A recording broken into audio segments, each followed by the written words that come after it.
Greetings once again, AP Calculus BC students. Mr. Record here from Avon High School, and we are going to bring you the final video that covers, well, topic 10.2 from the College Board course and exam description. But rather than talking about the geometric series, which is the focus of that topic, we're going to end our conversation with the telescoping series. Now, as I said in a previous video, the telescoping series is not tested on the BC exam, but it's usually a pretty prominent part of series discussion at the college level in most Calculus 2 courses. So let's go ahead and take a look at our example number 5 here. And as you can see up there, it says we are asked to write the following series in a telescoping form and then find the sum of the series. Well, again, if you've watched the previous videos over example 4, you may have realized that a very popular algebra process that you're going to have to use is called partial fraction decomposition. And so whenever you have a series or an nth term expression, let's say, that looks like it has a denominator that will do a little bit of factoring, there's a very good chance that you're dealing with a telescoping series. So you're going to want to just do a bit of that algebra just to get the ball rolling. So we're going to go ahead and factor this denominator. And upon doing so, we would get n plus 3 times n plus 1. Factors pretty easily. Then in our partial fraction decomp process, we're going to break this apart into two separate fractions, one with a numerator of a constant, over this linear factor n plus 3, and then another fraction with a numerator of b over the fraction n plus 4. Now, the next step of the process has always been to multiply through by the common denominator. So n plus 3, n plus 1 multiplies through. The a is now going to be joined up with the n plus 1. The b is going to be joined by the n plus 3. And at this point, you can really pick your favorite method to solve for a. The cover-up method, also known as the heavy side. If you want to do the distribution of a and b and then match the like coefficients, that's okay as well. I'm going to go ahead and use the heavy side method here and use my opportunistic values of n. For example, n equal -3 is a great one because it's going to wipe out the b. And upon doing so, I'm going to learn very quickly that my value for a is going to be -1. If I do the same thing over here, but now let n, say, be -1, it won't take very long for me to see that b is going to be equal to +1. And you're going to notice that the values for your a and b will always have opposite signs. That's very important. And so when I reassemble my summation expression, as n goes from 1 to infinity, I'm going to use this version, but because my a value is negative, I'm just going to swap the order here if that's okay. I'm going to put my b over n plus 1. Remember that b is going to be +1. And then I'll put my a, which is -1, over n plus 3, which kind of allows that minus to pop out in front. And by writing it like this, I have that true looking telescoping series form that we're all kind of accustomed to.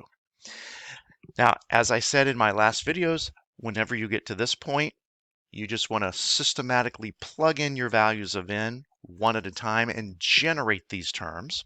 So if I let n be 1, of course, I'm going to get 1 over 2 minus 1 over 4, and that would be my first term. Notice it has two components to it. And then I will add, and then if I plug 2 in for n, I will have 1/3 minus 1/5. If I plug in n equal 3, I've got 1/4 minus 1/6. And I tell you what, sometimes I like to get 4 terms just so that I can get a very good vision about what's happening. So if n is equal to 4, I'm going to have 1/5 minus 1/7. And of course, this is going to continue forever. Down the road, I'm going to have an nth term. Now, I want you to kind of follow along with this because while it seems to be a not very important part of finding our answer, I think it's going to make this a little bit more formal so that you can really appreciate the idea of how we can come up with this series sum. So I have my nth term. I'm going to go ahead and kind of denote that as my nth term. And then think about what would come after the nth term.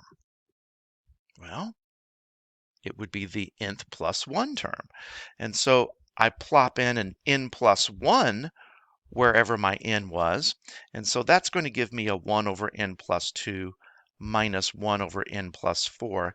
And I guess I need to make sure that we realize that this series will continue forever. And as I said before, right below me there is going to be my nth plus 1 term. All right, now let the canceling begin. You will notice very quickly in this progression of terms that this minus 1/4 as the second part of my first term is going to cancel with, I guess, the first part of the third term. If I continue looking ahead, I see that this negative 1/5 will cancel with that positive 1/5. Now, sort of on paper, that's about the only thing that we see that will cancel, but we have to look ahead and we need to realize that this negative 1/6 would end up canceling with what would have been the first term of my, or the first piece, I should say, of my, fifth term, which would be right around here. So yes, he is going to cancel eventually. And I think we can say the same thing about the negative 1/7. Now, if that were to continue, notice that it's always going to be the second part of a couple of terms here that tend to cancel later, I should say, towards the end of the process.